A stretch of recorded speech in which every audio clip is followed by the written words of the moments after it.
Hi my lovelies, welcome back to my channel, and for everybody who's new, I'm Leorah and I'm so glad you found me. So welcome to the second installment of my infertility series, and just as a word of warning, if you are not up for this kind of content, then please don't watch it, because I don't want to make anyone feel uncomfortable, because I'm going to talk about medical issues and pretty private medical issues sort of, so please then don't. Okay. And I said that also in my first installment, or in the launch of this series last time. I'm going to link this video here, that I'm always going to make very clear that this is what I'm going to talk about. I'm also going to put it very clearly on the thumbnail, so nobody is going to be misled into thinking that this is something beauty related in the sense of makeup or skincare or something like this, so you know that this is what it is. It's the infertility series, and this is the second installment. And if you're up for this, then please keep on watching. Alright my sweeties, it is a story time again, and I hope this time we're not going to be disturbed by a gardener or any kind of interference, and I hope I can just try to focus my mind on exactly what I'm doing and not being interrupted. So anyway, let's go back to the story where I stopped, and that was actually my first consultation after we had found out that I have primary infertility. We of course started to have treatments, and that started with the first consultation with the doctor. And that doctor had told me, Mrs. Goldberg, you have to lose weight, you have to do this, you have to do that. And then he told us exactly what the stages are, what we can do. We'll try with medication that can induce ovulation, and then we'll try to increase the amount of what you're taking, the dosage. And if that doesn't work, then we'll move to IUI, which is, let me just check that I'm saying this right. This is, wait, intrauterine insemination. It's hard for me to say that in English. And if that doesn't work, then there's always IVF. And if that doesn't work, then you can have like donor eggs or something, or you can adopt. So that was shocking. That was absolutely shocking. I remember him sitting there across us, you know, at his desk. And I could not believe that this is happening, because you know what? I have a sister. I told you last time already that my mom was extremely fertile, and she was always worried that she wouldn't get pregnant. My sister was not so fertile. She also had to wait quite a bit for, at least for her first child, but she got pregnant without a medication. And I always figured that I'm, of the two of us two sisters, I'm the one who is more female, more, I don't know, more a woman. Sounds very bad. I don't mean it that way, but I was always the one who was more curvy and more everything. So so I always thought that I'm going to be like my mom, you know. I never ever thought that I would have problems. Why would I have problems, you know? So I remember sitting there and being in total shock. And then he took out a piece of paper and a pen, and then he explained to us how an IUI would be done. And he explained to us that they go with the needle, and then they poke through those walls, and then they extract the eggs, and like, no, that was not IUI, that was IVF, sorry. Anyway, so he gave us the whole package, and I was so shocked, and I felt like I can't move. But that is not usually who I am. Usually after I get over this first freezing moment, I start running towards whatever thing is the solution. So I said, okay, so let's start with the drugs, let's start, you know, let's do. And then he said, well, we have to wait for your next cycle to come on. So I told him, my cycles are so irregular, you got to give me something to get my period in order to, you know, so we can start already, because I have no patience at all. Anyway, so he did that. I got that medicine, I got my period, and then with the first day of the next period, we started with the medication. And that is actually a medication for diabetes, and it's called glucophage. At least that's the kind that I used. I know there are a lot of different names for that drug, depending on who produces it. But what I used was glucophage, which reduces the blood sugar, but as a side effect, it can bring on ovulation. So if you're a man, then Yeah. All right. So that's what I did. And we started with a low dosage because some people really react well to this. And I had to then go every 2 days or every 3 days, depending on how it fell in the week. I had to go for an ultrasound of my ovaries, which was so much. I mean, it was not, logistically, it was not a lot of trouble because we live in a big city. There are a lot of places where we can go. It's not like we have to travel for 2 hours to go to a place where we can have an ultrasound. But emotionally, it was very stressful, very, very stressful, because we went there for weeks and weeks and weeks and nothing moved. And after the first month had gone by and I had gotten my period again, I had begged already the doctor to to increase the dosage and everything, or to move on to the next level, because I felt like I'm wasting my time here. Obviously, nothing is working. Every time I went to the ultrasound, they would be measuring the diameter of the eggs, sort of in my ovaries, and only if they start to grow, then you know that they will be at some point ready or grown efficiently.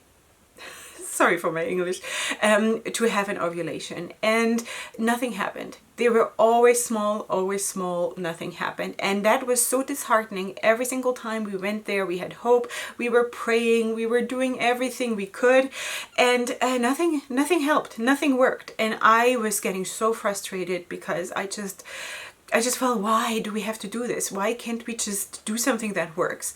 Anyway, now looking back, I do understand the doctors also, because they of course wanted to exhaust all the possibilities before throwing the nuclear weapons on me, sort of, right? So we did that, this medical treatment for, I think, 3 months without any success. Nothing had worked there. We tried high dosages even, but you can only go that high, because then at some point it affects your blood sugar so much that you, like, it's not healthy, you know. Anyway, fertility treatments are not healthy. Let's just put that out of the way.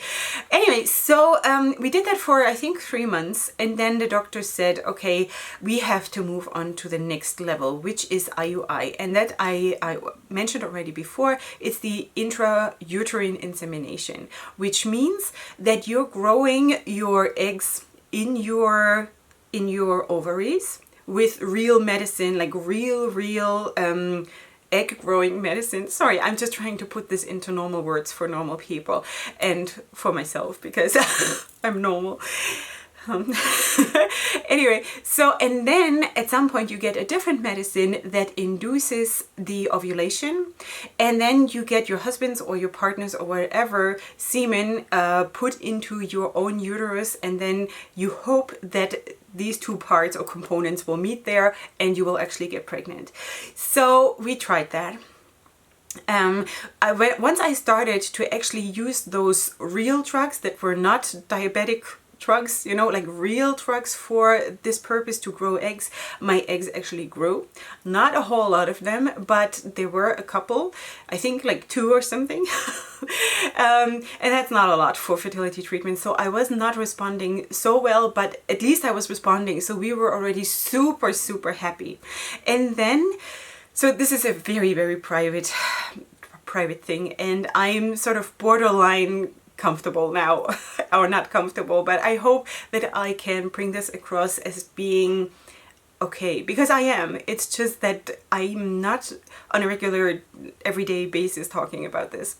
Okay, so I of course had to go through that whole cycle, also go like every second day to get an ultrasound done, because you have to sort of be on standby, because the second that one egg that you need, or the 2 eggs that you need, are the right size, then you have to have another medicine that sort of does the last ripening and then leads to the ovulation. And then you will have, in those days, like they calculate your ovulation according to the time when you're taking this medicine that does the last ripening of the, I think it's follicle, I think it's called follicle, that egg, okay? And right before that and a day after that, you have to get 1 dose Does one say that? 1 injection of your husband's semen. So that's what you have to do. That was not pleasant at all. Of course, my husband had to go and give his donation, and this has to all be watched. And here in Israel, actually, it is very, very well watched. There are actually additional organizations that really watch the donations, the egg donations. If you have IVF and your eggs are actually taken out of your body, they watch the eggs and they watch the semen, so there will be no mix-ups, and they're actually really good about this. It adds a lot of extra pressure, honestly, for the couple, but it is also a big relief because you can be really sure that you're not getting someone else's embryos implanted or something like this. Anyway, but we are not yet there in the story. We are, of course, talking about the IUI, so I knew my eggs would stay within my body. And then I don't know how they actually do it now, because what I'm talking about now is like 13 years ago. But 13 years ago, what they did was you basically have to be on a gynecological chair, and then they open you up with a spatula, and then they push in like a very long tiny hose into your uterus, and then they inject the semen in that. And then you sit there like this for, I don't know, half an hour or whatever, and then they let you go. You know, and then you hope that you will have the ovulation on that day or the next day, and then you come back 2 days later for the next injection, just in case your ovulation is a little bit delayed or something. So there will always be a good amount of a live sperm in your uterus. Does that make sense? Because of course, after I think 24 hours or something like this, or 48 hours, they die out, and so you always want to have a good amount of live sperm in your uterus. That's the point. Anyway, now when I was there on that chair, the doctor saw that my cervix, which is the entrance to the uterus, is actually tipped upwards, so he could not access it. So what he did was he took a clamp, and then he said, take a deep breath, this is gonna hurt. And then he actually clamped the clamp on my cervix and like not tore it down, but like bent it downwards. And that hurt so much that I passed out. That was pain like you would not believe. That was so painful. Anyway, so he injected, I was passed out, and when I woke up, I just saw the doctor holding up one leg, my husband had been called in, holding up the other leg, and they were trying to sort of get some blood back to my brain. Listen, this whole experience humbles you more than you would imagine. It humbles you in so many ways. First of all, that like everybody gets to see your most private parts, like it is the most normal thing in the whole world. And also the whole idea of this very core thing of you as a woman to bring life, to get pregnant, to have this, to carry a child, that you would not have this, or it wouldn't come to you naturally. It makes you feel like second class at best, you know?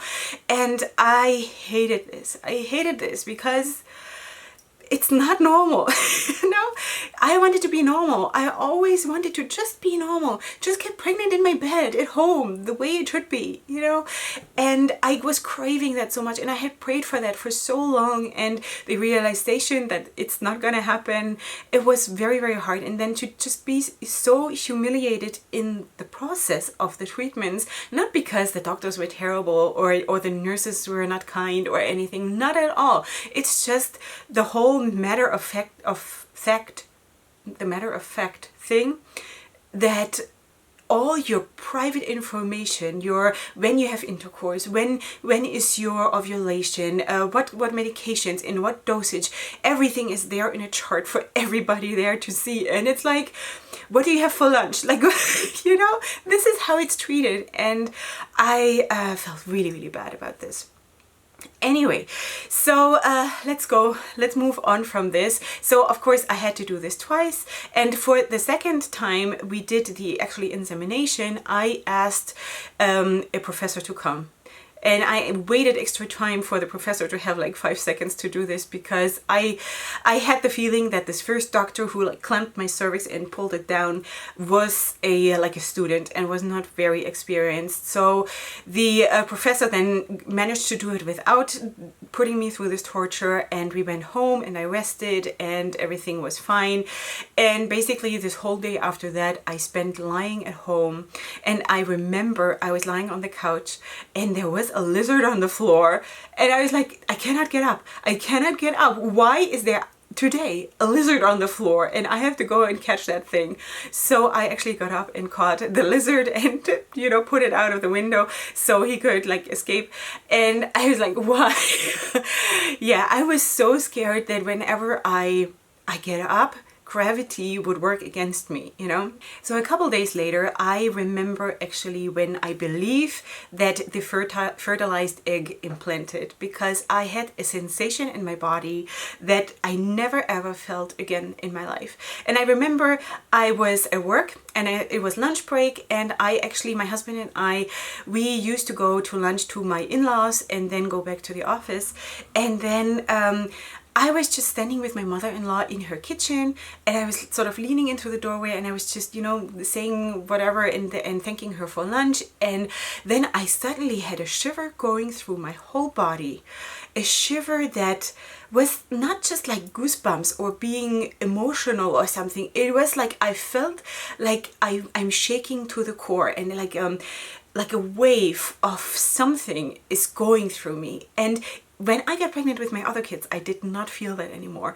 There was just that one time, and I truly believe, just because it falls in the time when the actual implantation would have had to happen, that this is what it was. I just want to believe that, so don't take that away from me. But that was absolutely amazing. In that moment, I didn't realize that that's what it was. I was just thinking, wow, this is weird. What's happening? Am I getting sick? Or is that like, am I freaking out? But it just like sort of rolled through me, and then it was gone. And a couple days later, we had to go through to a blood test. And obviously when you have fertility treatments, you find out much, much earlier that you have conceived. You can basically find out when you're 6 weeks pregnant. You can find with 1000% security or surety that you're actually pregnant. So we went through that blood test, and then in the morning, and then at some point during the early afternoon, they called me from the labs and they said, yeah, Mrs. Goldberg, you're expecting. And I remember that my husband came up because he had heard that the phone is ringing, and we were of course sitting on like hot coals to, this don't say that. In Germany, we would say that heiße Kohlen. Wir sitzen auf heißen Kohlen, which means that we can't wait. We were in super alert to get a phone call. So he had heard that my phone was ringing, and I was sort of turned towards him, and he then came up from the back behind me, and he just hugged me. And he didn't know what the answer was because I was quiet, but he just wanted to be the support for me just in case it didn't work. And that's just how he is. He's amazing. So anyway, and then I turned around and I hung up the phone and I told him that we were expecting, and we just could not believe it. Now I do realize that all in all, we had spent something like just 5 months of fertility treatments to be pregnant for the first time. And that is, compared to others, it's nothing. I know that. It certainly felt much longer.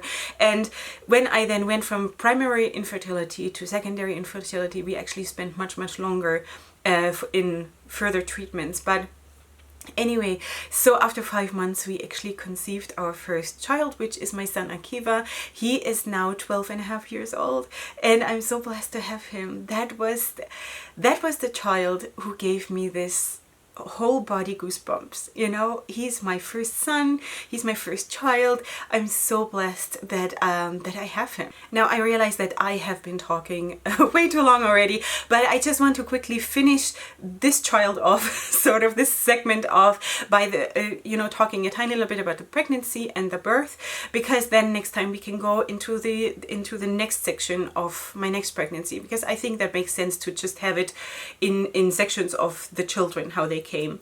Okay, so the pregnancy was good, was actually really, really good. I had no problems, besides that I was overweight, but besides that, I had no problems during the pregnancy. I was a tiny little bit sick in the beginning.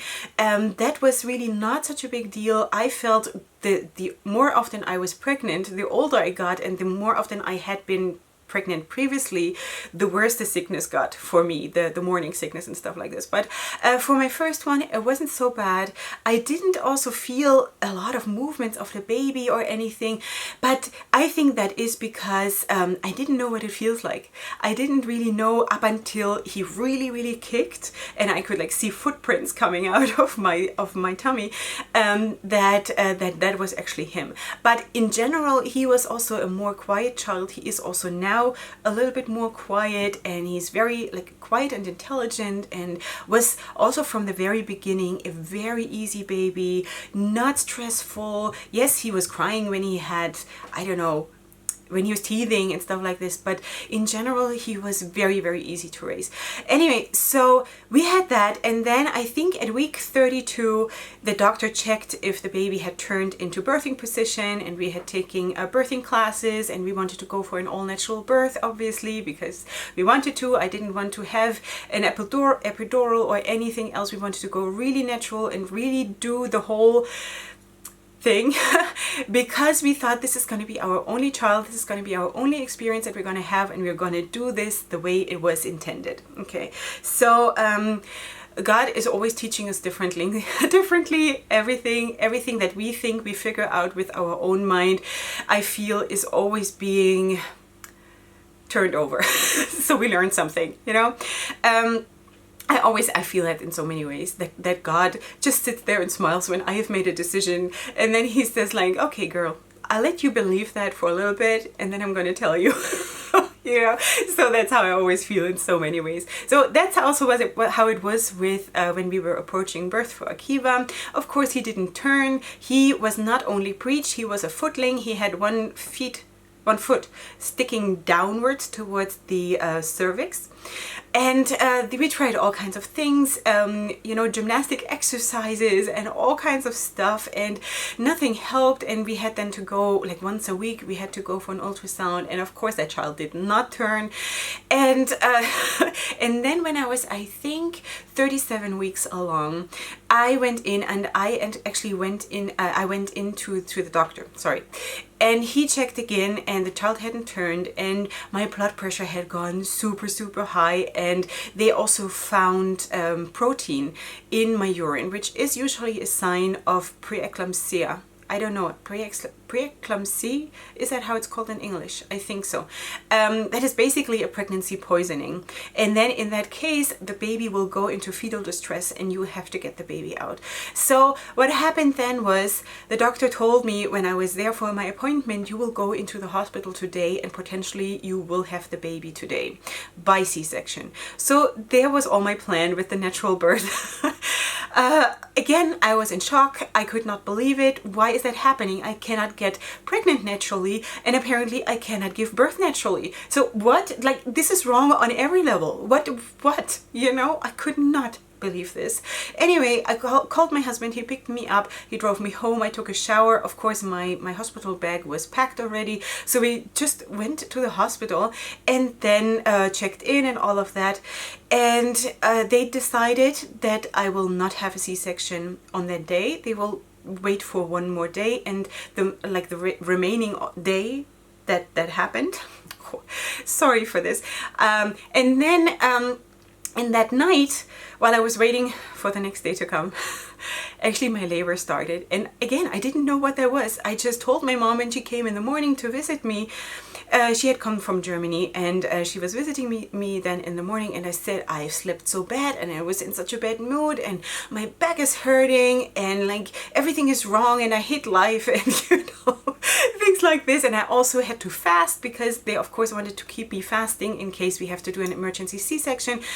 And I was miserable and I didn't know why. It didn't occur to me that this is labor. Afterwards I knew, because yeah. Anyway, so then they gave me an epidural, and then they actually tried to turn the baby. It's called an external version, which is under the control of ultrasound. two doctors were actually halfway kneeling on my tummy and pressing their whole weight down on me in order to turn the baby. And they managed to turn the baby, and I passed out because they cut off the blood support on my spine, you know. And I passed out while they were doing that. When I came back, they checked again with ultrasound, and then they said the baby had flipped right back because of the foot sticking down, you know. Anyway, so they said, what can we do? It's a C-section. So by the evening of that second day in the hospital, they wheeled me into the OR, and I had a C-section, and I think it was 6:05 when my baby was born. And that was it. That was the birth of Akiva, and I was so happy. I was so helpless. I had no idea what to do. I had no idea what hit me. I remember when I held him for the first time, which was hours later after the recovery from the C-section, and they let me finally have hold him. And I held him, and I was so helpless. I was so helpless. I actually the other day just saw the video footage of that moment, and I looked like a baby holding a baby. I was 27 years old. I was by no means a baby, but I felt like, what am I going to do? Now I have this life here. I don't know how to breastfeed. I don't know how to take the responsibility for this child. How am I going to raise this child? Nobody's going to tell me what to do. I was freaking out. I managed. It turned out to be okay, but in that initial moment, I had the fear of God in every bone, Anyway, so this concludes the second installment of my infertility series, and I hope you enjoyed. I hope this is helpful for you, just to, I don't know, if it encourages you, I really, really hope so. And I got such sweet responses for my last video, so I just hope that it continues to bless you. And if you're new here, please subscribe to my channel. And if you like the video, give it a like. And then I'm gonna see you here next time for my next video. Or if you're just coming for the infertility series, then next time for my next video in this series. I hope to do this pretty frequent, so it doesn't stretch out in a very, very long time span. But let's see how that works out. Alright, so I'll see you here for my next video, and I'm sending all my love to you and all my support for everybody who is struggling, and for everybody who's not struggling. Know that you're blessed, you know, this way or that way. And I love you, and I see you here next time. And up until then, hugs and kisses. Bye.